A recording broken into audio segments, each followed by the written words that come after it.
በዘንድሮው የሲቢ ኢትዮጵያ ፕሪሚየር ሊግ የመጀመሪያው አጋማሽ አስገራሚና አሳዛኝ ቁጥሮች ተመዝግበዋል። እነዚህ አሳዛኝና አስገራሚ ቁጥሮች ምንድናቸው? ውድ ተመልካቾቻችን የብስራታ ፕሮግራማችን አሁን ጀምሯል። ፕሮግራሙን አዘጋጅቶ ወደ እናንተ በማድረሱ መላኩ ወልደሰንበትና እኔ አንተነህ ታረቀ ከመላው የስቱዲዮ ባለሙያዎች ጋር በጋራ በሆን አብረናችሁ ቆይታ እናደርጋለን። እስከ ፕሮግራማችን ፍጻሜ ድረስ አብራችሁን ቆዩ። መሌ እንዴት አለ? ሁሉ ሰላም? መልካም የ2018 የሲቢ ኢትዮጵያ ፕሪሚየር ሊግ የመጀመሪያው አጋማሽ ተጠናቋል። እንግዲህ ሊጋችን ወደ ረፍት አምርቷል። ከረፍት በኋላ ዳግም ከ14 ቀናት ረፍት በኋላ ወደ ሜዳ የሚመለስ ነው የሚሆነው። በ2018 የሲቢ ኢትዮጵያ ፕሪሚየር ሊግ የመጀመሪያው አጋማሽ አስገራሚም አሳዛኝም ቁጥሮች ተመዝግቧል። እነዚህ አስገራሚ አሳዛኝ ቁጥሮች ምንድናቸው? በቆይታችን የሚዳሰሱ ነገሮች ናቸው። ስለዚህ በዘንድሮው የሲቢ ኢትዮጵያ ፕሪሚየር ሊግ የመጀመሪያው አጋማሽ የተቆጠሩ ጎሎች ማነስ የተከላካይ ጥንካሬ ወይስ የአጥቂዎች ድክመት የሚለውን ጉዳይ እናነሳለን። በአስገራሚው መረጃ ደግሞ በዘንድሮው የመጀመሪያው አጋማሽ የፕሪሚየር ሊጉ ማለት ነው ጥፋቶች በጣም በብዛት የሰሩበት በተደጋጋሚ በዳኞች ፊሽካ ፕሪሚየር ሊጉ ወይም ደግሞ ጨዋታዎች የሚቋረጡበት ነው ተመልክተናል። እነዚህ ጥፋቶች መብዛታቸው በፕሪሚየር ሊጉ ላይ ያሳደሩት ተጽዕኖስ ምንድን ነው የሚለውን ጉዳይ እናነሳለን። እንደሚታወቀው በ3 ሜዳዎች ነው የኢትዮጵያ ፕሪሚየር ሊግ የሚደረገው። የሆም አዌ ጨዋታዎች አለመኖራቸውስ ቡድኖችን ምን አሳጣቸው የሚለውን ጉዳይም እንዳስሳለን። ስለዚህ እነዚህን አስገራሚና አሳዛኝ ቁጥራዊ መረጃዎችን እያነሳን ዛሬ የብስራታ ፕሮግራማችን ከውድ ተመልካቾቻችን ጋር ቆይታ እናደርጋለን ማለት ነው። አዎ እጅግ በጣም ደስ የሚል ቆይታ ይኖረናል ብዬ አስባለሁ። ምክንያቱም ቁጥሮቹ በራሳቸው ቀደም ሲል እንደገለጽከው የሚያስገርሙም የሚያሳዝኑም አንዳንዴ የሚያስቁም ናቸውና በኢትዮጵያ ፕሪሚየር ሊግ ታሪክ ውስጥ ያልተፈጸሙ ክስተቶች ዘንድሮ ላይ በአንደኛው ዙር ሲፈጸሙ ተመልክተናል። እንግዲህ በኢትዮጵያ ፕሪሚየር ሊግ ላይ በየጨዋታው 14 ያህል ሙከራዎች ይደረጋሉ። ነገር ግን የሚቆጠረው ጎል ግን ከአንድ ጎል የማይበልጥበትን ሁኔታ የተመለከትንበት፣ ሊጉ ጎል የማይስተናገድበት፣ ያለ ጎል የሚጠናቀቁ ጨዋታዎች የሚበዙበት፣ አሰልቺ የሆነ በዱላ ላይ የተመሰረተ ፍጹም ጥንቃቄ የበዛበት ሊግ ነበረ ዘንድሮ የተመለከት ነው። በዚህ ምክንያት እንግዲህ ተመልካቾች ወደ ስቴዲየም በሚፈለገው መጠን ደረጃ ሊመጡ ያልቻሉበት ሁኔታን ተመልክተናልና ተመልካቹ ለምን ወደ ስቴዲየም አይመጣም የሚል የብዙዎች ጥያቄ ነበርና ለዛ ጥያቄ ዘንድሮ ራሱ ሊጉ አፍ አውጥቶ መልስ የሰጠበት ይመስላል። በቃ ጎሎች የማይቆጠሩበት የመሸናነፍ አትምጡብኝ ብሏል። በቃ አትምጡብኝ፣ አትድረሱብኝ፣ እዛው ቤታችሁ አርፋችሁ ተቀመጡ የሚል ነገር መልእክት ያስተላለፈ ሊግ ሆኗልና አሰልጣኞች ፍጹም የሆነ ጥንቃቄን የሚመርጡበት፣ ስለ ተመልካች ስለ ሊጉ ጥራት የማይጨነቁበትን ሁኔታ የተመለከትንበት ሊግ ሆኖ ነው ያለፈው። ስለዚህ ይሄ ከቁጥር አንጻር እንዴት ይገለጻል፣ ቁጥሮችስ ምን ይናገራሉ የሚለውን ቀጥሎ የምንመለከት ይሆናል። እንግዲህ አስገራሚ ቁጥሮች አሉ። እነዚህ አስገራሚ ቁጥሮችን መሰረት አድርገን ነው በፕሮግራማችን ቆይታ የምናደርገው። እንግዲህ በመጀመሪያው አጋማሽ 19 ሳምንታት ተቆጥሯል። በእነዚህ 19 ሳምንታት 190 ጨዋታዎች ተደርገዋል። 330 ያክል ግቦች ከመረብ ላይ አልፈዋል። ስለዚህ ደግሞ በርከት ያሉ ጨዋታዎችም ባቻ ውጤት የተመዘገቡበት ሆኗል። በቅዱስ ጊዮርጊስና በኢትዮጵያ ቡና መካከል በተጀመረው ጨዋታ ነው እንግዲህ የመጀመሪያው የኢትዮጵያ ፕሪሚየር ሊግ 2018 መጀመሩ የተበሰረው። አምሮበት ደምቆ አሸብርቆ ነበር የተጀመረው። ግን ሲጠናቀቅ በሀዲያ ሆሳዕናና በፋሲል ከነማ ጨዋታ የተጠናቀቀው እንዳማረበት እንዳሸበረቀበት ያንን ሁሉ ደጋፊ ይዞ አይደለም የመጀመሪያው ዙር የተዘጋው ማለት ነው። ከዛ በኋላ መቀዛቀዞችን በደንብ ተመልክተንበታል። በርካታ ደጋፊዎች ወደ ስቴዲየም የማይገቡበት ቅድም ያነሳናቸው ምክንያቶች ለዚህኛው ዋነኛ አስረጅ ምክንያት ነው። ስለዚህ እንደዛ ሆኖ የመጀመሪያው አጋማሽን ተጠናቋል ማለት ነው። ስለዚህ ቁጥሮቹ ጎል የማይቆጠሩበት ምክንያቱ ምንድን ነው? የአጥቂዎች ድክመት ወይስ የተከላካይ ጥንካሬ የሚለውን ጉዳይ በደንብ የምናነሳው ነው የሚሆነው። 330 ጎሎች ተቆጥረዋል። ወደ 81 የሚደርሱ ጨዋታዎች ባቻ ውጤት ነው እየተጠናቀቁት። ከዚህ ውስጥ ደግሞ አስገራሚው መረጃ 43 ያክል ጨዋታው 0-0 የተጠናቀቀ ጨዋታ ነው። አብዛኞቹ ጨዋታዎች 1-1 ከዛ 2 አቻ ጨዋታዎቹ የሚጠናቀቁት ማለት ነው። ስለዚህ ጎል የማይቆጠርባቸው ብዛት ጎሎችን ያልተመለከትንበት የአጥቂዎቻችን ድክመት እንደሚባለው አጥቂ ስለሌለን ወይስ የፕሪሚየር ሊጉ ጠንካራ የተከላካይ ክፍል ባለቤት ስለሆነ ነው የሚለውን ጉዳይ በቅድሚያ እንመልከት። እንግዲህ በኢትዮጵያ ፕሪሚየር ሊግ ትልቁ ውጤት የሚባለው እንግዲህ 0-0 ነው። 0-0 የሚጠናቀቁ ጨዋታዎች ቀደም ሲል እንደገለጽከው ወደ 43 ያህል ጨዋታዎች 0-0 በሆነ ውጤት ተጠናቀዋል። ይሄ ደግሞ ወደ 100ኛ ስታባዛው ወደ 23 ከመቶ ያህል ድርሻውን ይወስዳል። ከዛ ቀጥሎ ያለው ወደ 16 ከመቶ የሚሆኑ ጨዋታዎች ደግሞ የተጠናቀቁት 1-1 በሆነ አቻ ውጤት ነው። በአጠቃላይ በኢትዮጵያ ፕሪሚየር ሊግ ላይ 2-2 የተጠናቀቀውን ጨዋታ ጨምሮ ወደ 81 የሚሆኑ ጨዋታዎች በአቻ ውጤት የተጠናቀቁበት ሁኔታን ትመለከታለ።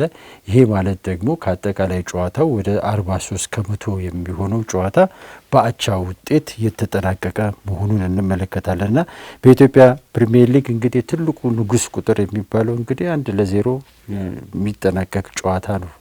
በተረፈ አንድ ቡድን ቀድሞ ካገባ ምናልባት ሊያሸንፍ ይችላል ብለህ ልትገምት የምትችልበትን ሁኔታ ነው የምትመለከተውና በአብዛኛው ጨዋታዎች ላይ ጎሎች የማይስተናገዱበት ሁኔታን የተመለከትንበት፣ ብዙ ጨዋታዎች በአቻ ውጤት የሚጠናቀቁበት፣ መሸናነፎች በአብዛኛው 1-0 ብቻ የሚጠናቀቅ መሆኑን ነው የምትመለከተው። ይሄ እንግዲህ የአጥቂዎች ድክመት ወይስ የተከላካዮች ጥንካሬ ብለህ እንድትጠይቅ የቱ ነው ብለህ እንድትል ያደርጋል። እንግዲህ ጎሎች ሲቆጠሩ የተመልካች ፍላጎቶች ይጨምራል። የተመልካች ቁጥር እየጨመረ የሚሄድበትን ሁኔታ ትመለከታል። በአንጻሩ ጎሎች የማይቆጠሩ ከሆነ ደግሞ የተመልካች ድርቅ ሊጉን ይወራል። ስለዚህ በኢትዮጵያ ፕሪሚየር ሊግ ላይ አብዛኛው ጨዋታዎች ላይ ጎሎች አለመቆጠራቸው የሚያሳይ በአንድ በኩል የተከላካዮቹን ጥንካሬ ነው፣ በሌላ መልኩ ደግሞ አጥቂዎቹን ድክመት ያሳያል ብሎ መውሰድ ይቻላል። ነገር ግን አሁንም አጥቂዎቹ ደካማ ናቸው ብለህ ለማለት ደግሞ ማትችልባቸው ብዙ ሁኔታዎች አሉ። ወደ በኋላ ላይ በደንብ እንመለከተዋለን። አጥቂዎች ጋር በዘንድሮ የኢትዮጵያ ፕሪሚየር ሊግ ምን ያህል ኳሶች ናቸው የሚደርሱት፣ በምን አይነት ሁኔታ ውስጥ ነው የሚደርሱት የሚለውን ነገር ስትመለከት ብዙ ጥያቄ የምታነሳባቸው ሁኔታዎች ናቸው። ከዛ ይልቅ ቡድኖች እንደ ቡድን መከላከል ላይ ዝንጀሮ መጀመሪያ መቀመጫዬን እንደምትለው በቃ አሰልጣኞችም መጀመሪያ ደህንነታችንን ማስጠበቅ አለብን ብለው የመረጡ ነው የሚመስሉት እና ጎል ከማስቆጠር የበለጠ አቻ ውጤት ይዞ ለመውጣት የሚያደርጉት ትግል በጣም ከፍተኛ ነው። እንደዚህ አይነት ሁኔታዎች ብዙ ጊዜ ካሁን ቀደም የነበሩ ሊጎች ላይ የሚኖረው ወደ ታችኛው ወይም ከወገብ በታች የሚሆኑ ቡድኖች ላይ እንዲህ አይነት ባህሪ ትመለከታል። ነገር ግን ከወገብ በላይ የሆኑ ቡድኖች በተለይ ለሻምፒዮናነት የሚጫወቱ ቡድኖች ብዙ ጊዜ ጎል የማስቆጠር አፒታይት ያላቸው ናቸው። በዘንድሮ የኢትዮጵያ ፕሪሚየር ሊግ እንግዲህ ሲዳማ ቡና ትልቁን ጎል ያስቆጠረ ብዙ ጎል ያስቆጠረ ቡድን ወይም የሊጉ መሪ ነው። ነገር ግን ያስቆጠራቸውን ጎሎች በጨዋታ ስትመለከት 1.26 ነው። አራተኛ ላይ የሚገኘው ፋሲል ከተማ 0.74 ጎል ያስቆጠሩ በጨዋታ በአማካይ አንድ ጎል እንኳን ማስቆጠር ያልቻለ ቡድን ነውና ይህን ስትመለከት የትኛው ቡድን ነው በማጥቃት ላይ የሚጫወተው?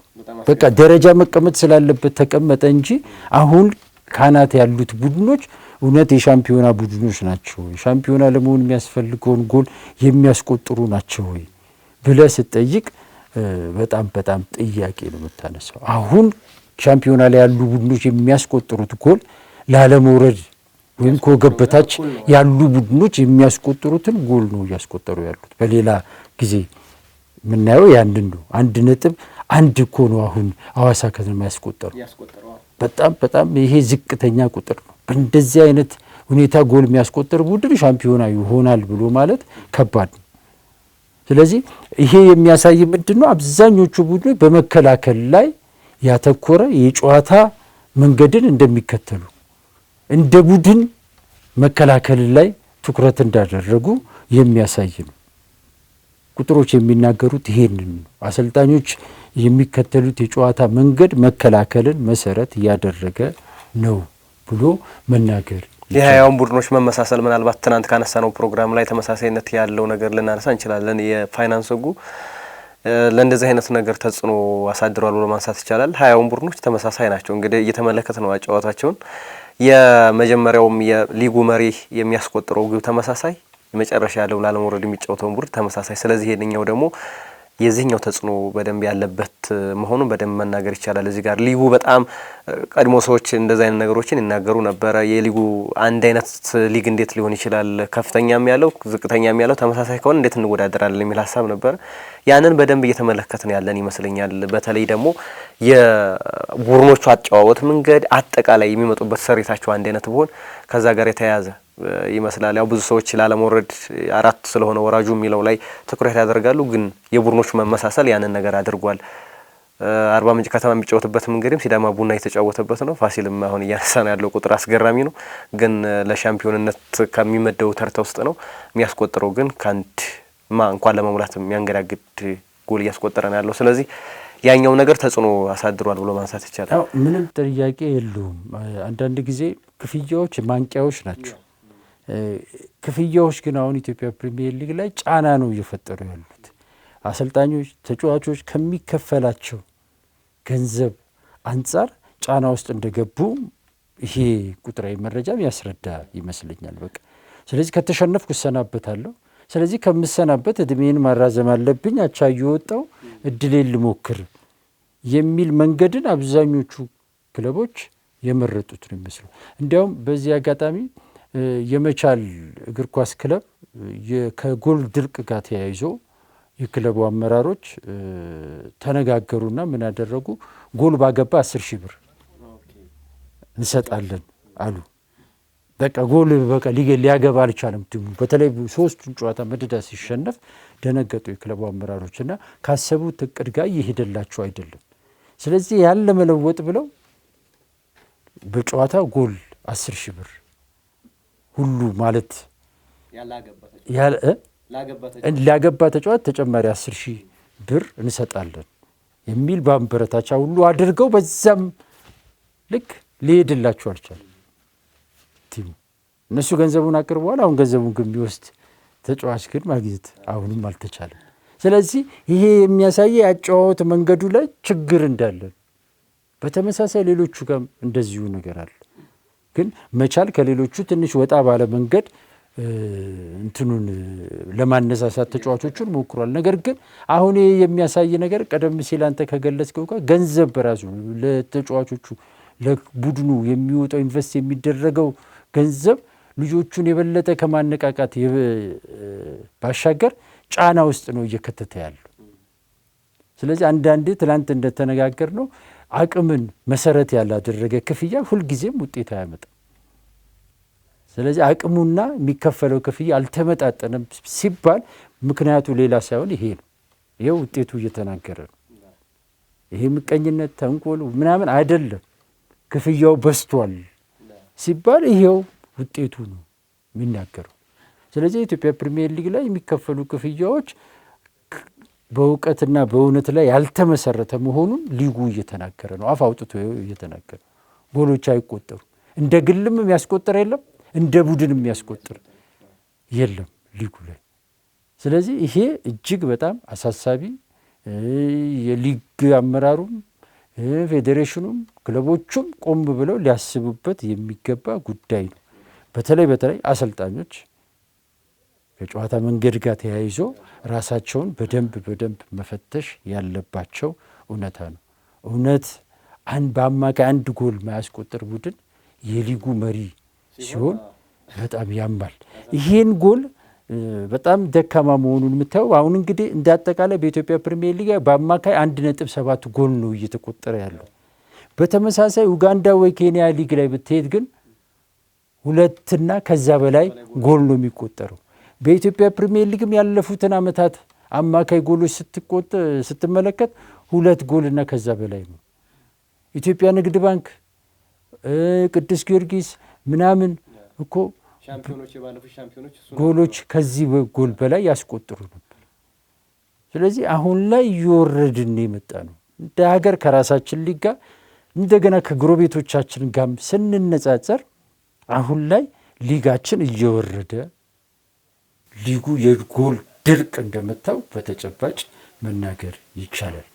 ለዚህ ደግሞ ሌሎች ምክንያቶችም አሉ፣ ቀጥሎ እናነሳዋለን።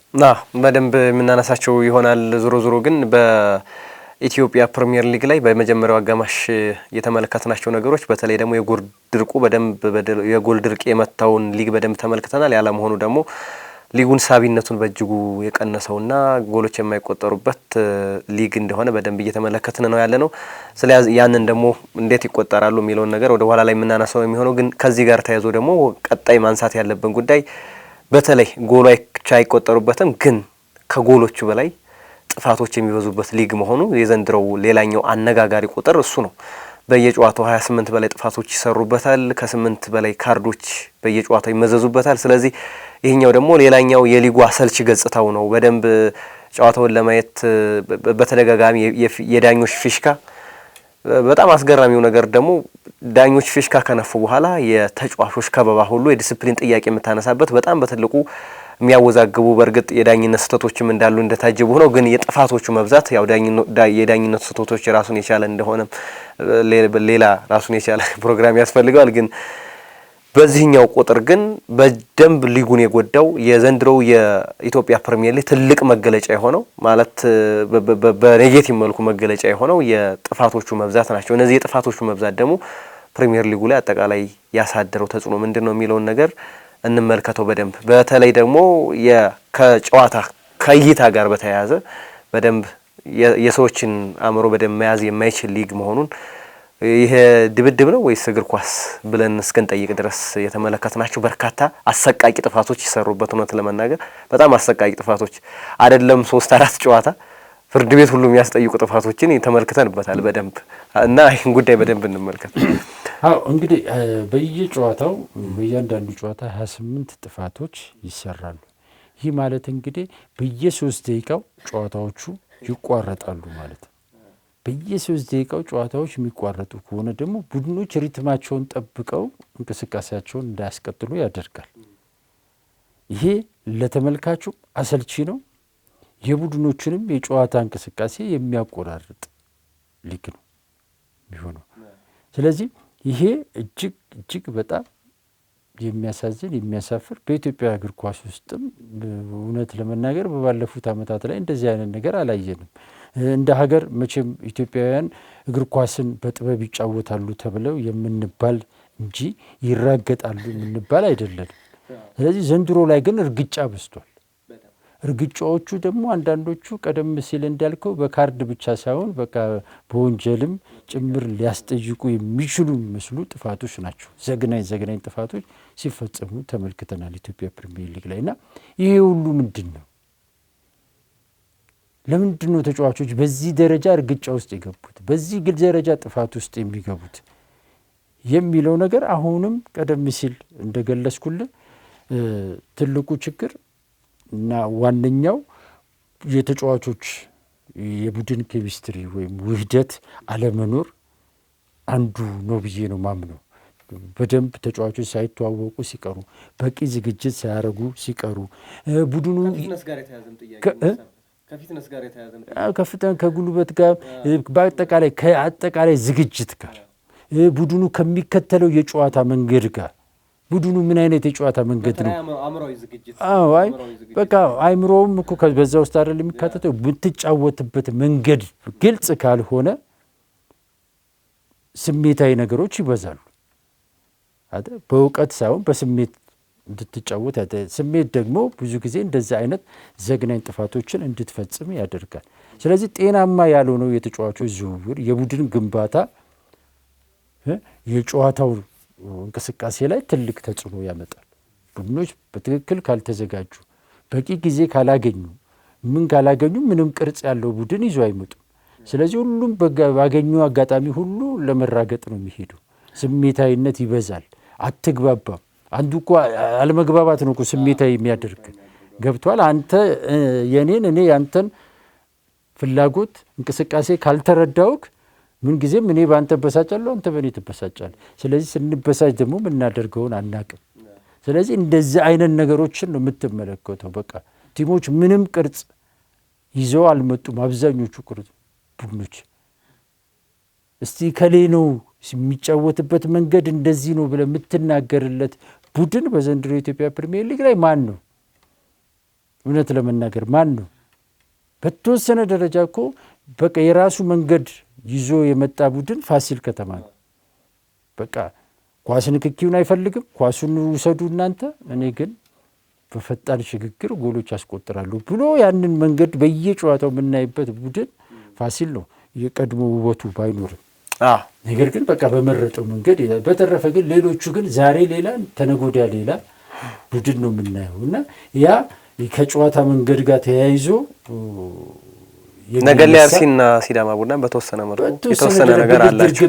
ነገር ስሜት ሞራል ላይ ያዘነበለ ነው እነሱ ጋር ቢሆን የምታየው። ምክንያቱም አርሲ ነገሌ በተወሰነ ደረጃ አሁን ከኢትዮጵያ ፕሪሚየር ሊግ ላይ ካሉ ቡድኖች በወጥነት በመሄድ የተሻለ ነው። ነገር ግን ቡድኑ ላይ የምታነሳቸው በቀጣይነት ይቀጥላሉ አይቀጥልም ብለን የምታነሳቸው ብዙ ጥያቄዎች አሉ። እሱ ወደፊት የምናየው ነገር ሆኖ ነገር ግን እንደ አጠቃላይ ግን ሊጉን አይደለም የምናየው። አብዛኞቹ ቡድኖች የሚጫወቱበት መንገድ ምንም ጥያቄ የለውም ያለ መሆኑን ይሄን ነገር እየተመለከትን ያለ። ስለዚህ ያ ወደ ጥፋቶች እንዲበዙ አድርጓል። በየጨዋታው እንደጠቀስከው ብዙ ጥፋቶች ይፈጸማሉ። በአጠቃላይ ሊጉ የጉልበት ሊግ የድብድብ ሊግ የሆነበትን ሁኔታ ተመልክተናል።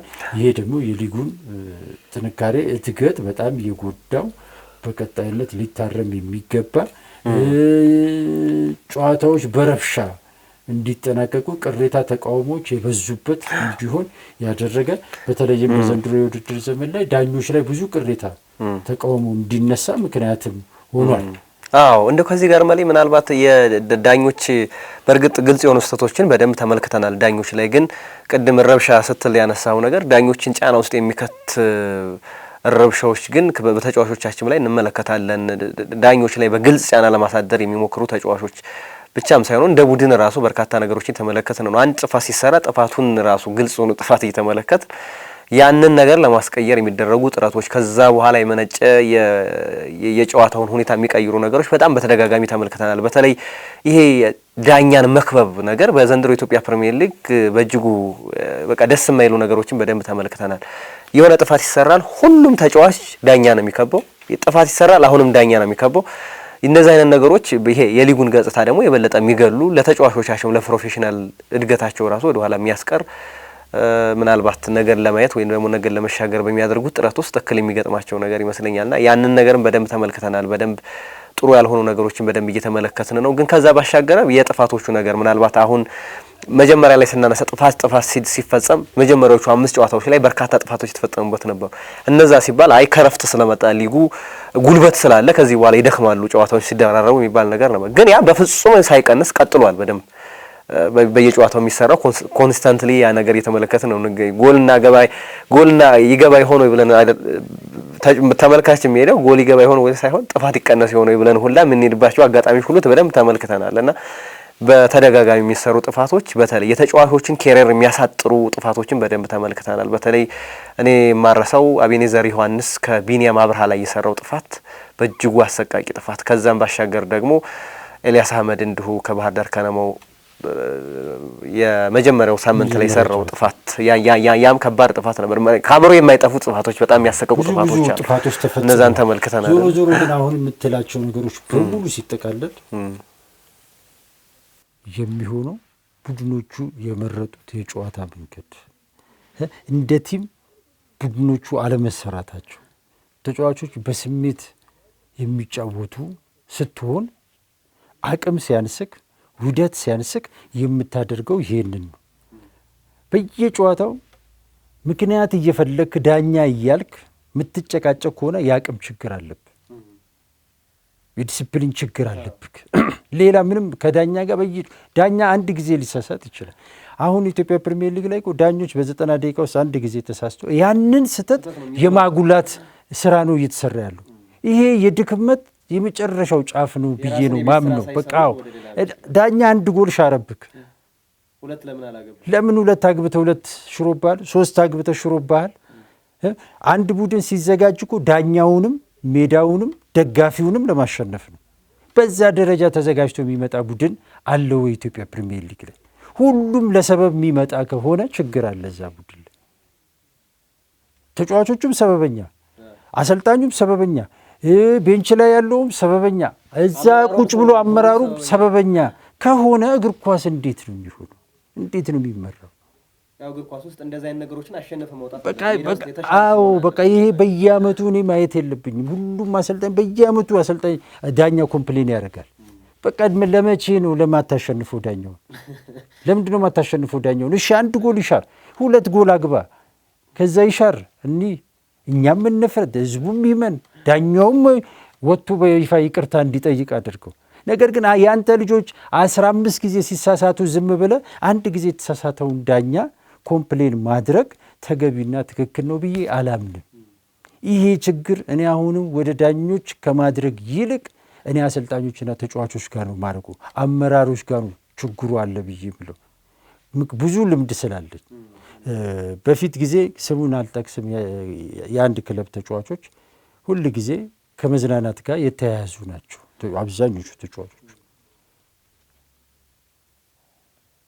ሁልጊዜ ምን ያደርጋሉ? ሜዳ ከገቡ በኋላ በተለይ ደጋፊያቸው ፊት ሲጫወቱ መሮጥ እኮ አቅቶታል፣ እሱ መጫወት አቅቶታል። ነገር ግን ልክ ደጋፊው ጋር ሄድና ማሊያውን አውልቆ ዳኛው ሲያደርግ እንዲህ ያደርጋል። ያኔ ደጋፊው ብድግ ይልና ይጮዋል። ደጋፊውን እናነሳሳው ዳኛውን ለማሰደብ። እንዲሁም አንድ ዳኛ ማስታውሰው ሐዋሳ ላይ ነው ጨዋታው የሚደረገው፣ የአዲስ አበባ ክለብ ነው ሐዋሳ የሄደው። ዳኛውን እየተከተለ ይሰድበዋል፣ እየተከተለ ይሰድበዋል። አንተ አስቀያሚ ነህ ምናምን፣ በቃ ማይሰድበው ስድብ የለም። አሁን እዛ ጋር እሱ እንደሚሰድበው የሚያውቀው ዳኛውና እሱ ናቸው፣ ተመልካቹ አያውቅም።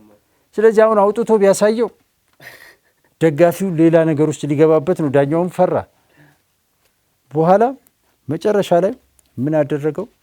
ኮርና ሊመታ ሲል ጠበቀና የነዛን ተከላካዮች ዳኛው ስሙ፣ ከዚህ በኋላ እኔ አይነ ስውር ነኝ አላይም፣ የእንትናን ደም ካላየው እዚህ ጋር ነው ፔናልቲ የሚሰጠው ይላችኋል መሰል።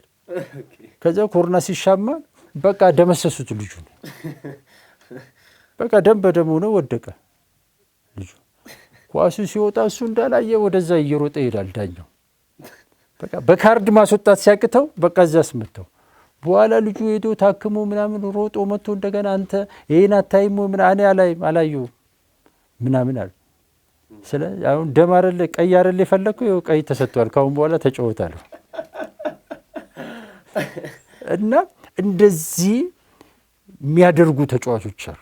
በቃ ራሳቸው መጫወት ሲያቅታቸው ቲሙን የሚጎዱ ደጋፊውን ላላስፈላጊ ነገር የሚያነሳሱ ተጫዋቾች አሉ፣ አሰልጣኞችም አሉ። ያለመባረር ብሎ የራሱን ችግር ወደ ቲሙ ወደ እግር ኳሱ የሚያመጡ አሉ። ስለዚህ ይሄ ነገር መቆም አለበት። ይሄ ማለት ግን ዳኞች ምንም ስህተት እየሰሩ አይደለም እያልኩ አይደለም። ዳኞች የሚሰሩት በቃ አለ። ስለዚህ ዳኞች የሰሩት ስህተት ሁሉም ህዝብ የሚያየው ነው፣ ችግር የለውም። ከዛ በላይ ግን ችግር እየሆነ ያለው አሁን ተጫዋቾችና አሰልጣኞች የሚፈጥሩት ችግር ነው። እሱ ነው መቀረፍ ያለበት። አቅም ያለው ቡድን፣ ብቃት ያለው ቡድን ይዘህ ቅረብ። ይህ ባልሆነበት ሁኔታ ዳኛው ነው ሜዳው ነው እያልክ እያሳበብክ እስከ መቼ ነው የምትቀጥለው እንዴ? ሌላው እኮ እዚህ ጋር የሚነሳው ጥሩ ጨዋታ እንዳንጫወት የሚያደርገው ፋውል የሚበዛው ሜዳው ነው የሚል አስተያየት ይሰጣሉ አሰልጣኞች።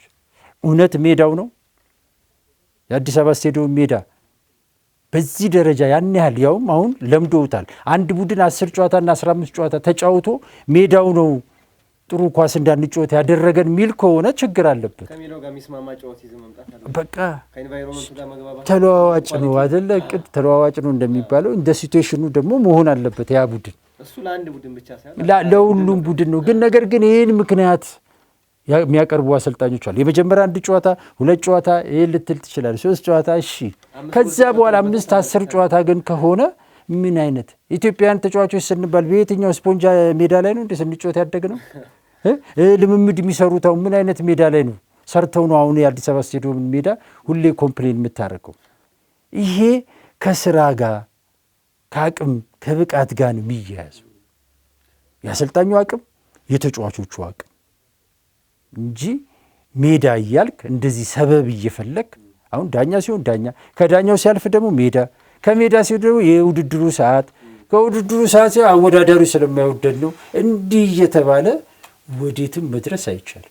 የሚገርመው ነገር ከሰዓት ጋር ተያዘ 7 ሰዓት የሚጫወቱ ጨዋታዎች ከተጫዋቾች ጋር ስናወራ የ7 ሰዓት ጨዋታ በደንብ እንደተመቻቸው ተጫዋቾች እያወሩ ነው። ምክንያቱም አዲስ አበባ አልቲቲዩዱ ከፍ ያለ ስለሆነ 9 ሰዓትና 10 ሰዓት ኦክሲጅን በደንብ ያጥራናል። 7 ሰዓት ጨዋታ ግን በጣም አሪፍ ነው የሚል ነገር ግን በተደጋጋሚ የሚነሳው 7 ሰዓት ጨዋታዎች ስለሆኑ ጎሎች አይቆጠሩ የሚሉ ነገሮች ነበሩ። ግን ከጊዜ ሂደቶች በኋላ የ7 ሰዓት ጨዋታዎችም ምቹ እንደሆኑ ተጫዋቾች በተደጋጋሚ እያነሱ ሰምቻለሁ ባለ ኮሙኒኬሽን እና እንደዛ አይነት ነገር በርግጥ ተጽዕኖ አሳድሩም ብለን አንደመደው ሜዳው ተጽዕኖ አለው የጨዋታ ሰዓት ተጽዕኖ አለው እሱ ተጽዕኖ አለው ግን እነሱን ማሸነፍ የምችልበት ሌሎች ያንተ የሆኑ ነገር ካንተ የሚጠበቁ ነገሮች አሉ የሚለው ነገር ገዢ ሀሳብ ይመስላል። እሱን ነገር መውሰድ ግን ያስፈልጋል። ስለዚህ እንደዚህ አይነት ነገሮችን መቅረፍ የሊጉን በተለይ የሊጉን ገጽታውን የሚገድሉ ነገሮችን በተለይ በዚህ በጥፋት ዙሪያ ያለው ነገር ይቅር የማይባል በደንብ መቀረፍ ያለበት ምናልባት አሰልጣኞቹ በዚህ ባለቻቸው 14 ቀናት ውስጥ ሊያስቡበት የሚገባውና ጎሎች ከመቆጠር ጋር በተያያዘ እንዲሁም ደግሞ የጥፋት ከመቀነስ ጋር ተያያዘ ሁሉም አሰልጣኝ የቤት ስራ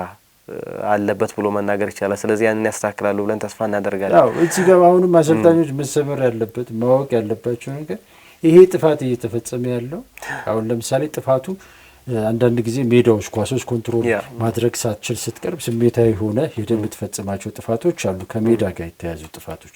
ነገር ግን እነዚህ ጥፋቶች ግን እየተፈጸሙ ያሉት አዲስ አበባ ስቴዲየም ላይ ብቻ ነው ወይ? አዳማም ሐዋሳም በተደጋጋሚ አዳማም ስቴዲየሞች አሁን ምቹ ናቸው ተብሎ ከሰባ የተሻለ አንጻራዊ እዛ ሜዳ ላይ እኮ ያ ጥፋት አለ ነው። ይሄ 28 ጥፋት ማለት አዲስ አበባ ስቴዲየም ላይ ብቻ የተፈጸመ ሳይሆን ሁሉም ሜዳዎች ላይ የተፈጸመ ጥፋት። ስለዚህ ችግሩ ያለው ቡድኖቹ የሚከተሉት የጨዋታ መንገድ ነው። የቡድን ውህደቱ በደንብ ያልተብላላ ያላለቀ ቡድን ነው ይዘው እየቀረቡ ያሉት። ሜዳ ላይ በውድድር ውስጥ ነው ቲም እየሰሩ ያሉት። ቡድን እየተሰራ ያለው በውድድር ውስጥ ነው። ይሄ ትልቅ ክፍተት ትልቅ ችግር ነው። ለወደፊቱ መታሰብ ያለበት ቡድን ነው። ያለቀ ቡድን ነው ውድድር ላይ የምትመጣው እንጂ ውድድር ውስጥ ቲም የምትሰራ ከሆነ ሚሊዮን የሚችለው ነገር እርግጫና ዱላ ነው። እያንዳንዱ አሰልጣኝ እስቲ ራሱን ይፈትሽ። ከዝግጅት ጀምሮ ቢያንስ 8 ጨዋታና ከዛ በላይ የወዳጅነት ጨዋታ የሲቲ ካፕ ምናምን አድርጎ የመጣ ቡድን ማን ነው የመጣው? ብዙዎቹ አላረጉም። 100% ምነግር ሙሉ ቡድን ይሄን ጨዋታ አድርጎ የመጣ የለም። ይሄ ከሆነ ደግሞ ቡድን አልሰራም። ቡድንን አልፈተሽኩም በደንብ አታውቁም ስዕሉን የቡድንን። ለዚህ ነው አንዳንዶቹን አሁን ለማድነቅም አንዳንድ ጊዜ የምንቸገረው። አሁን እኛ እዚህ ፕሮግራም ላይ እንኳ ስንት ቡድኖች አስገራሚ እያልን በየሳምንቱ ሰራን። ስንት ቡድን ሰራን። ያ ያልናቸው አስገራሚ ያልናቸው ቡድኖች እስቲ ከ5 ጨዋታ በላይ የዘለቀ ማን ነው? ምናልባት አንድ አሪስ ነገር ላይ ነው የምናገኘው። በቃ ሬስት የሉም እኮ አይደል? የሆነ በቃ አጋጣሚ ነው በቃ ማለት ነው። እነዚህ ቡድኖች እየተሰራ ያለው አጋጣሚ ነው እንጂ ታስቦ ታቅዶ የተሰራ ቡድን አይደለም። ታስቦ ታቅዶ በትክክል የተሰራ ቡድን ካለ በወጥነት ታይዋል። ኢቭን ቢሸነፍ እንኳን እንቅስቃሴው አይቀየርም። አሁን ግን እንቅስቃሴውም ውጤቱም የሚቀየር ከሆነ ቡድኖች ራሳቸውን መጠየቅ አለባቸው ብዬ ነው ማምኑና ይሄ ችግር ከዝግጅት ጀምሮ የሚመጣ ችግር። ቅድም አንተ የሚያነሳው እንደተጀመረ ጉልበት የበዛው ለዚህ ነው ተባለ። እየቀጠለም ሲሄድ ቀጠለ ይሄ ነገር። ይሄ የሚያሳይ ምንም እንዳልተሰራ እንጂ የጉልበት ቡድን እየቆመ ይመጣ ነበር። የሚቀጥል ከሆነ ግን አሁንም ቡድኑ ምንም ቅርጽ የለውም። ስለዚህ ቅርጽ ያላቸው ቡድኖች የሉ። ፍላጎት ነው። የኔ ቡድን ኳስ ይጫወታል፣ የእንትና ቡድን በረጅም ነው የሚባለው በቲዮሪ ደረጃ ነው እንጂ በተግባር የሚጨበጥ የሚዳሰስ ቡድን አሁን ላይ ኢትዮጵያ ፕሪሚየር ሊግ ላይ እየተመለከትን አይደለም። ይሄን መተማመን የሚያስፈልግ ይመስለኛል። እኛ ሳለው የምንናገረው ቁጥሮቹ የሚናገሩት ይሄን ስለሆነ ተከታዩን ጉዳያችን እንመልከት። ደግሞ ምናልባት የሜዳ ጋር በተያያዘ የሆም ኤንድ አዌይ ጨዋታ የዘንድሮው እንግዲህ የኢትዮጵያ ፕሪሚየር ሊግ የተጀመረው በ3 ሜዳዎች ነው። ስለዚህ የአዲስ አበባ ስቴዲየም፣ የሐዋሳ ስቴዲየም እንዲሁም የአዳማ ስቴዲየም የመጀመሪያውን ዙር ያስተናገዱ ሜዳዎች ናቸው። ስለዚህ ሆም ኤንድ አዌይ ጨዋታዎች ያለመኖራቸው ምናልባት በቡድኖች ላይ ያሳደረው ተጽዕኖ ይኖራል። ያው አይኖርም አትልም። በደንብ ደግሞ ምናልባት ምናልባት ቡድኖች ሜዳቸው ላይ ሲጫወቱና ከሜዳቸው ውጭ ሲጫወቱ የሜዳ አድቫንቴጃቸውን የሚወስዱበት እውነታ ስለሆነ ስለዚህ ያንን ነገር እንመልከተው። ምናልባት ችግሮችን በደንብ ከዚህ በፊት ተነጋግረንባቸዋል በፕሮግራማችን። ግን ከዚህ ጋር በተያያዘ ምናልባት ከውጤቶች ጋር በተያያዘ አንደኛው ተጽዕኖም ስለሆነ እሱን አጠር አድርገን እንመልከት። አዎ የኢትዮጵያ ፕሪሚየር ሊግ በየከተሞቹ አለመደረጉ በሊጉ ጥንካሬ ላይ እድገት ላይ ትልቅ የሆነ ተጽዕኖ አምጥቷል። ቡድኖች በየከተሞቻቸው በየሜዳዎቻቸው ላይ ሲጫወቱ የሚኖራቸው ተነሳሽነት፣ ፍላጎት፣ ብዙ ነገሮች አሉ። ጥቅሞቹ ዘርፈ ብዙ ናቸው። እነዛን ሁሉ አጥቷል። አሁን ያንን በተጨባጭ እየተመለከትን ያለ ነው። አሁን ቀደም ሲል እንደገለጽኩልህ እዚህኛው ሳምንት ላይ ጥሩ የነበረ ቡድን እዛኛው ላይ ሲፈርስ፣ እዛኛው ላይ ሌላ ቡድን አንድ ቡድን ቢያንስ ከ5 ከ6 አይነት ገጽታዎች በላይ እናያለን። ያንን የምናየው አንዱ ችግር በሜዳቸው መጫወት አለመቻላቸው፣ አድቫንቴጃቸውን ማግኘት አልቻሉም ቡድኖች። የሜዳ አድቫንቴጅ ትርጉም አጥቷል። የደጋፊ አድቫንቴጅ ትርጉም አጥቷል። በውድድር ውስጥ ግን ትልቅ ትርጉም ለውጥ የሚያመጡ ናቸው። እነዚህን ሊጉ አለማግኘቱ አሁንም እየጠበበ 3 ከተማ 2 ከተማ ላይ እየሆነ ነው። እንግዲህ ሲጀመር 5 ምናምን ከተማ ላይ ነበር። አሁን እየጠበበ 3 2 ላይ እየመጣን ያለ ነው።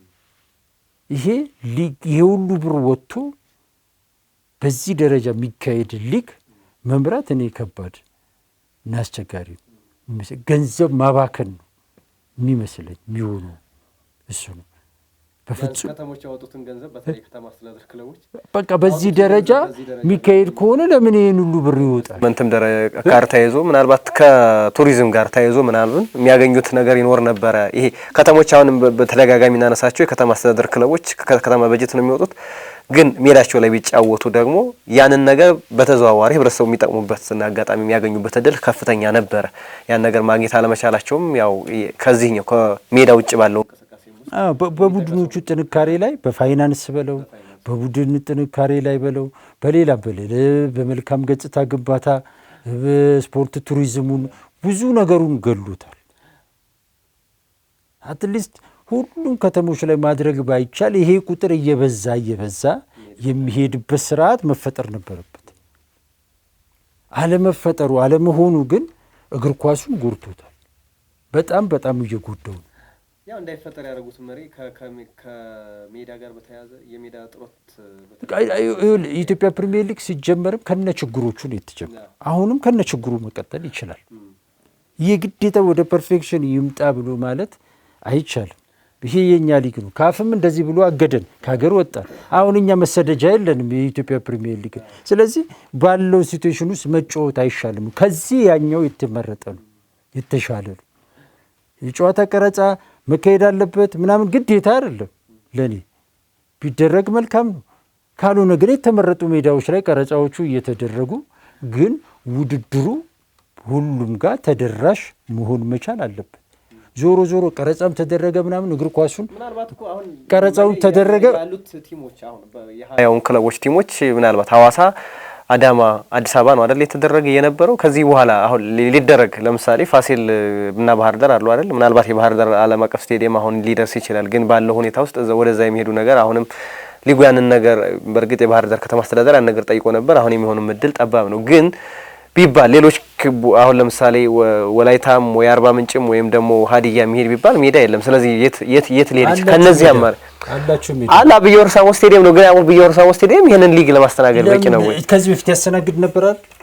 አሁን ላይ ያለበት ደረጃው ያስተናግድ ነበር። ስለማይጫወቱበት ስለማይጠቀሙበት ሜዳው በቂ እድሳት አልተደረገለትም። ማስደረግ አይቻልም። ከዚህም በተሻለ ሁኔታ ከተማ አስተዳደሩ ሜዳውን ማስተካከል ይችላል። እኔ እስከሚገባኝ ድረስ ይችላል። እሱ ጥያቄው ነው። ግን አሁን ሊጉ እያወዳደረበት ያለው መንገድ ግን ስለተቸገረ የሚያወዳደርበት መንገድ ነው። ምን ጠቀመንኛ? አሁን በዚህ ስለተቸገረ ሳይሆን ስለፈለገ ነው። እኔ ተቸግሯል ብዬ አላምንም። አይደለም ቢፈልግም ባይፈልግም ከዚህ ውጭ ሌላው የማድረግ የት ላይ ሊያደርግ ይችላል? ሀዲያ ለምን ሜዳው ላይ አይጫወትም? ሀዲያ ሜዳው ላይ የሚጫወተው እኮ ሜዳው ሲስተካከል እኮ ሜዳው ማስተካከል ይቻላል ነው ምልክ። ማን ነው ያላለው? ይሄን ድሮም እኮ ይኸውልህ ድሮ ፕሪሚየር ሊጉ ሲካሄድ ከመጀመሩ በፊት የሊግ ኮሚቴው በየከተሞች ሄዶ ሜዳዎቹ እድሳት መደረጋቸውን ያረጋግጣል። ካረጋገጠ በኋላ ነው ውድድሩ እዛ የሚደረገው። በየዓመቱ ሜዳዎቹ ይታደሳሉ። የአርባ ምንጭም የወላይታም የሁሉ አሁን ደግሞ የእድሳቱን ደረጃ ከፍ እያደረግ ስታንዳርድ እያወጣ በዚህ ደረጃ አስተካክሉ ማለት እኮ ይቻላል፣ ይደረጋል እኮ የሊጉን ደረጃ ከፍ ማድረግ አይደለም። ስለዚህ የሜዳ እድሳቱን ከዛ አጥሩን ከዛ መቀመጫውን እያልክ ክለቦቹ ራሳቸውን እያጠናከሩ እንዲሄዱ ማድረግ ይቻላል። እንደዛ ስታረግም ነው ክለቦቹ ክለብ እየሆኑ የሚሄዱት ጠንካራ ሊሆኑ የሚችሉ። ግዴታ ካላስቀመጥክባቸው እንዴት ሊሰሩ ይችላሉ? አይሰራም። ማንም ወጪ ማውጣት ማንም አይፈልግም። ስለዚህ አንተ ግዴታ እየጣልክባቸው ክለቦች ውስጥ የሜዳውን ስታንዳርድ እየጨመሩት ይሄዳሉ። ስለዚህ ያንን ማድረግና ተመልካቹ እግር ኳስ ተመልካች የሌለው እግር ኳስ ሺህ ስቴዲዮም ያማረ ስቴዲዮም ብትሄድ ምንድን ነው ትርጉሙ? ምንም ትርጉም እኮ የለውም። ስለዚህ መጀመሪያ ተመልካቹ ከመጣ ስቴዲየሙ ይሰራል። ተመልካቹ ምቾት ይፈልጋል። አንተም ገቢ ትፈልጋለህ። ገቢ ስትፈልግ ደግሞ የሜዳውን ጥራት ምናምን እየጨመርክ ትሄዳለህ። ስለዚህ የሚያስገድድ እኛ አስገዳጅ ነበር ማድረግ ያለብን። አስገዳጅ እያደረግን ሜዳው መስፋት አለብን። ያለ ተመልካች ይኸው ባዶ ስቴዲየም፣ እሺ ጥራት ያለው ስቴዲየም ነው። ሐዋሳም ከአርቲፊሻሉ እዚህኛው ጥራት ያለው ነው፣ ግን ተመልካች የለም። ለምን? ተመልካቹ መምጣት አለበት። ተመልካቹ ርቆ የምታካሄደው እግር ኳስ ምንም ሴንስ የለውም። ይኸው ይካሄዳል፣ ብሩ የሚፈሰው ብርና የሚገኘው ውጤት ሊመጣጠን አልቻለም። እና አሁንም ይህ ሆሜ እንዳዌ መጀመር መፈጠር መቻል አለበት። በቃ ይኸው 5 ዓመት 7 ዓመት 8 ዓመት አየ ነው እኮ ምንድን ነው ይመጣልን? ዲኤስቲቪ መጣ። አሁን ኦቤን እያስተላለፈ ነው ጨዋታዎቹን ምናምን። ነገር ግን ምንድን ነው ክለቦቹ እያገኙ ያሉት? በፊት ላይ እንደውም የተሻለ ገንዘብ ይገኝ ነበር። አሁን ገንዘቡ እያነሰ መጣ። እያነሰ መጥቶ ለቴሌቪዥን ቀረጻ ብለህ እግር ኳስን የምትገልበት ሁኔታ እኔ አይመቸኝ። ለእግር ኳሳችን እኔ ይጠቅማል ብዬ አላምንም። ቴሌቪዥን ቀረጻ የምታይ ከዓለም ጋር መሄድ አለብን። አዎ፣ ግን ደረጃውን እየጠበቅን ከአናት መጀመር ሌላው ስላረገ እኛ እናደርግ ብለን ማለት የለብን። ሁሉም ነገር በጊዜው ይሆናል። አሁን ግን ተመልካቹ ራቀ። አሁን አዲስ አበባ ስቴዲየም መጥቶ እኮ ለምሳሌ ኢትዮጵያ ቡናና ቅዱስ ጊዮርጊስ በሜዳቸው ላይ እኮ ደጋፊዎቹ እየገቡ አይደለም። ለምን? ስሜቱ ጠፋ። የፉክክር ስሜቱ የምናምኑ ጠፋ። ገብቷል። ድሮ እኮ ክልል ያሉ ተመልካቾች እየበዙ የመጡት ማንን እያዩ ነው? ቅዱስ ጊዮርጊስና ኢትዮጵያ ቡናን ደጋፊ እያዩ ነው አይደለ እንዴ? አሁን እዚህም ምኑን አጠፋው? ሙዱን የፉክክር ስሜቱን አጥፍቶታል። ስለዚህ ያ ከጠፋ ደግሞ እግር ኳሳችን እያደገ የሚሄድ እድሉ ጠባብ ነው። ተመልካች ሲኖርና ተመልካች ሳይኖር ተጫዋቾች የሚያሳዩት ፐርፎርማንስም አንድ እኩል አይደለም።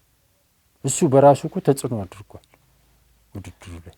ስለዚህ እኔ እዚህ ያለ ተመልካች የሚካሄድ ውድድር ለእግር ኳሱ እድገት ልማት የሚጠቅም አይደለም። በብዙ መልኩ ተመለከት ነው። ፕሪሚየር ሊጉ በዲኤስቲቪ ምናምን መተላለፍ ከጀመረ በኋላ ብዙ ስፖንሰሮች ይመጣሉ ተብሎ ነበር፣ ታስቦ ነበር አይደል?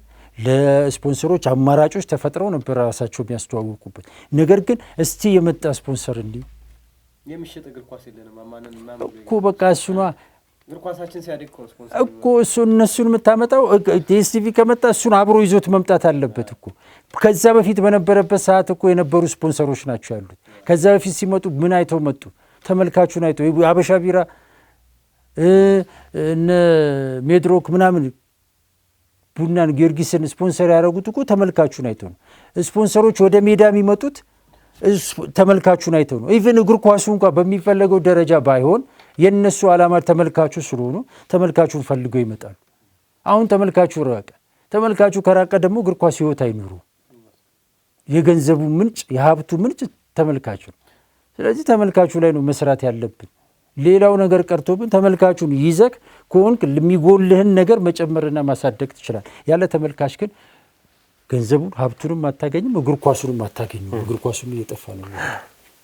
በርካታ ነገሮችን ማንሳት ይቻላል። ዞሮ ዞሮ ግን ያለውን ኮንዲሽን መረዳት ይኖርብናል። ምናልባት ከሜዳ ጋር በተያያዘ ያው የሁሉም ነገር ከኮሮና በኋላ ያሉት ነገሮች ብዙዎቹ የሀገሪቱ ጉዳዮችን መሰረት አድርገው ያ ነገሮች እንደተቀየሩ ይታወቃል። ከዛ በኋላ ያሉት ነገሮች ለማስተካከል እንግዲህ ብዙ ነገሮቹ ምቹ ያልሆኑበት አጋጣሚዎች አሉ። ግን ክለቦቻችን ግን ያን ማሰብ አለባቸው።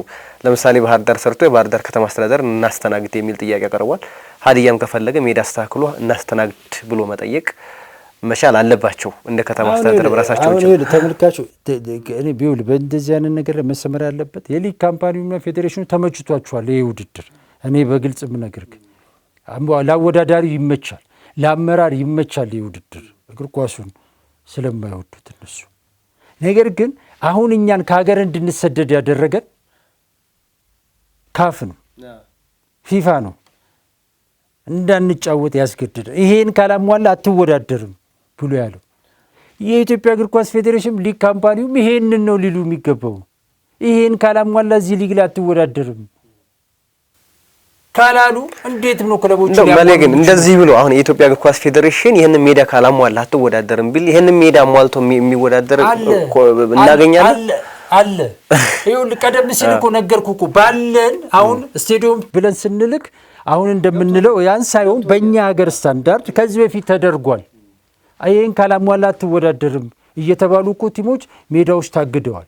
እንዲያዘጋጁ ያደርጋል ክልሉ። ከተማ መስተዳድሮቹ ሜዳ ያዘጋጁ ነበር። አሁንም በዛ ደረጃ ለመጫወቻ ሜዳው ሁሉ እንዲያስተካክሉ ማድረግ ለኔ ከባድ ነው ብዬ አላስብም። ሀዲያ ሜዳው እኮ አሉ፣ መሰረተ ልማቱ አሉ፣ ማስተካከል ነው የሚጎለው። በቃ ምንድነው ማስተካከል የሚያቅተው? ለአንድ ተጫዋች ስንት ብር እየከፈለ ለሜዳ 20 እና 10 ሚሊዮን እና 20 ሚሊዮን ብር ማውጣት ይከብደዋል ብዬ አላምንም። ግዴታ ከሆነ ያስተካክላሉ ስታስገድዳቸው። እኛም አሁን እኮ ስንገደድ ነው አይደለ? እና አቶ ኢሳያስ መንግስትንም አስገድደው የያዙት። በቃ አሁን ወደ ክለቦች ስታወርዱ እኮ ይሄንን ነው የምታደርገው። ሊግ ካምፓኒው ጋር ከሆነ ሲጀመር አካባቢ የምትሰጧቸውን ብር ለሜዳ አውሉት። የሊጉን ጥራት ደረጃ የምትፈልጉ ከሆነ የሚሰጣቸው ተቆጥሮ የሚሰጣቸውን ግብ ለደሞዙ እነሱ ወስደው ያውልታል። ሜዳ እንዲያሰሩ ለምን አታስደርግም ነበር? ሊግ ካምፓኒው ራሱ እኮ ሜዳዎች መስራት አለበት፣ ራሱም መርዳትም አለበት ክለቦቹ እንዲሰሩ። ሜዳ ድጋፍ ማድረግ ከሊግ ካምፓኒውም ይጠበቃል በተለያየ መልኩ። ስለዚህ ያን ማድረግ ይቻላል። በእኛ ሀገር ደረጃ እንደ ሀገር ማስገደድ አለብን። የሚያስገድዱት ደግሞ ሊግ ካምፓኒውንና የኢትዮጵያ እግር ኳስ ፌዴሬሽን ናቸው። ሌላውንም ደንብ እያወጡ ይሄን አድርግ ብለው የሚሉት እነሱ አይደሉ? ታዲያ አሁንስ ይሄን ማድረግ ከክለብ ላይሰንሲንግ ጋር ተያይዞም እኮ እሱ ነገር አለበት፣ ሜዳ መኖር አለበት የሚለው ጉዳይ አለ። ምናልባት ግን እነዛን ነገሮች ለማስተግበር ያለውን ሁኔታዎች ከግምት ውስጥ በማስገባት ቀስ በቀስ እየሄዱበት ያለው ሁኔታ አለ። ስለዚህ ያ ነገር ወደፊት መተግበሩ የማይቀር። ስለዚህ የመጨረሻ ጉዳያችን እንመልከት። ምናልባት ጎሎች የሚቆጠሩበትን ቅድም ካነሳነው ጋር አያይዘን በመጨረሻዎቹ 15 ደቂቃና መጀመሪያዎቹ 15 ደቂቃዎች ጎሎች በብዛት ይቆጠሩበታል። ይህ እንዴት ሆነ የሚለውን አጠር አድርገን እንመልከትና ፕሮግራማችንን እንዝጋ። የኢትዮጵያ ፕሪሚየር ሊግ እንግዲህ በእነዚህ 180 ጨዋታዎች ላይ በአብዛኛው ጎሎች የሚቆጠሩት የመጨረሻዎቹ 15 ደቂቃዎች ነው። በሁለቱም የጨዋታ ክፍለ ጊዜ ከ30 እስከ 45 እና ከ76 እስከ 90 ባሉ ደቂቃዎች ላይ ጎሎች ይስተናገዳሉ። የኢትዮጵያ ፕሪሚየር ሊግ እንዳልኩ ጎሎች የማይቆጠርበት በአብዛኛው ጨዋታ ነው ብለናል። 0-0 የሚጠናቀቅ ጨዋታ ነው ብለናል።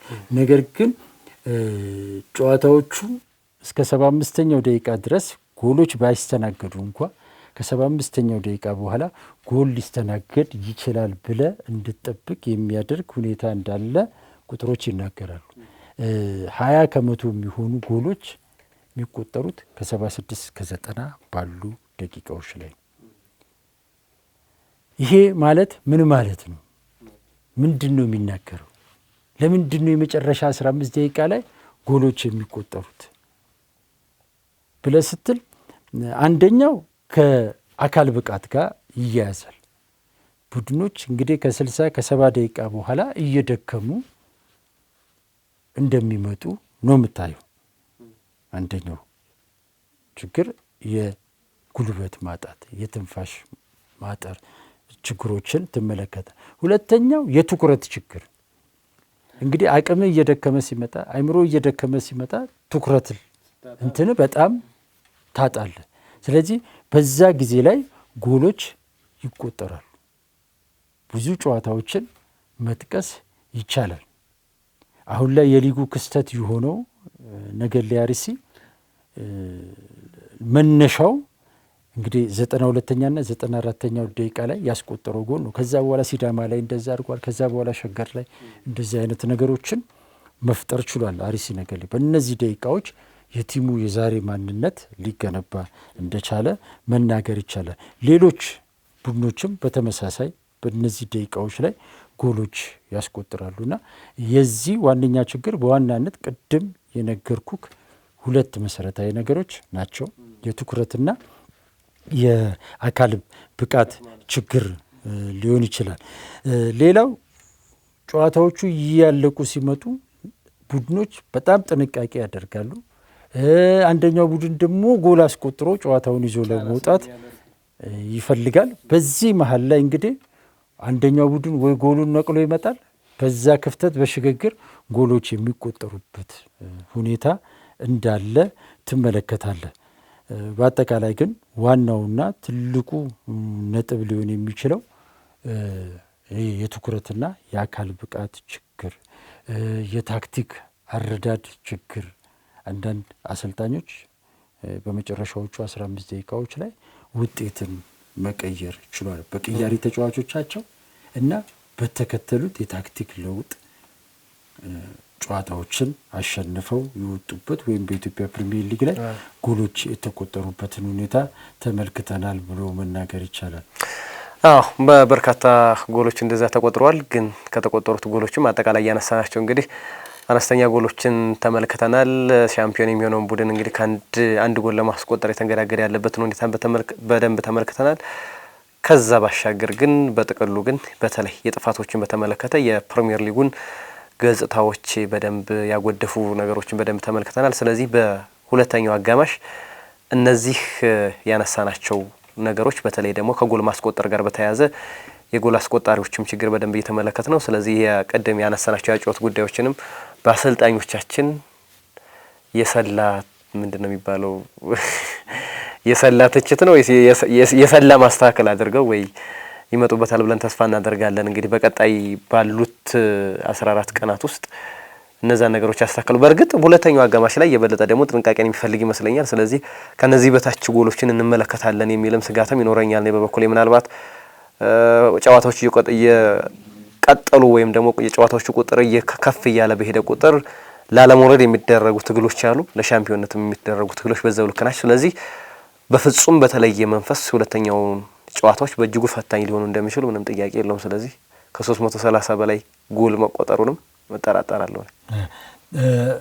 ሁለተኛው ዙር ላይ በነገራችን ላይ እንግዲህ ጠቅለል ስናደርገው ሊጉ ጠንካራ የተከላካይ ክፍል የተገነባበት ብዙ ፋውሎች የሚፈጸምበትና አብዛኛ ጨዋታዎች 0-0 የተጠናቀቁበትን ሁኔታ እንዳለ ነው እንደ አጠቃላይ የአንደኛው ዙር ግምገማ የሚያሳየውና በመጨረሻዎቹ 15 ደቂቃዎች ደግሞ ጎሎች እንደሚቆጠሩበትና በቀጣይ ባሉ የሁለተኛ ዙር ጨዋታዎች ላይ ግን እነዚህ ነገሮች በእርግጠኝነት መሻሻልና ለውጥ ሊያሳዩ ይችላሉ ብዬ ነው ማሰብ። ምክንያቱም ለመውረድም ላለመውረድም ወደ ሻምፒዮና ለመሄድም የግዴታ ማሸነፍ ግዴታ ውስጥ የሚገባበት ሁኔታ ነው የሚፈጠረው ሁለተኛው ዙር ላይ።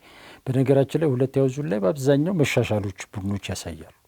በቃ የህልውና ጉዳይ ሁለተኛው ዙር ላይ ግዴታ ነው የሚሆነው።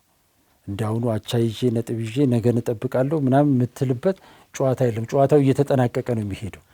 ስለዚህ የግዴታ ማሸነፍን ምርጫ ማሸነፍ ግዴታ ውስጥ ገብተው ነው የሚመጡት ቡድኖች። አብዛኞቹ ሁሉም ቡድኖች በሚባል ደረጃ የማሸነፍ ግዴታ ውስጥ ሆኖ ነው ሁለተኛውን ዙር የሚጀምሩት። ሻምፒዮና የሚሆነው ላለመውረድ ታች ያለው አርባ ምንጭ ከዚህ በኋላ ለምሳሌ በሚያደርገው ጨዋታዎች ላይ በሙሉ ማሸነፍን አንድና አንድ ማሸነፍን ታርጌት አድርጎ የሚገባው መቀሌ ሰባ እንደርታ ሽረ ላይ ያለው ፋሲል ሲዳማም እንደዚህ አይነት ሁኔታ ውስጥ ነው ገብቶ የሚመጡት። ስለዚህ ማሸነፍ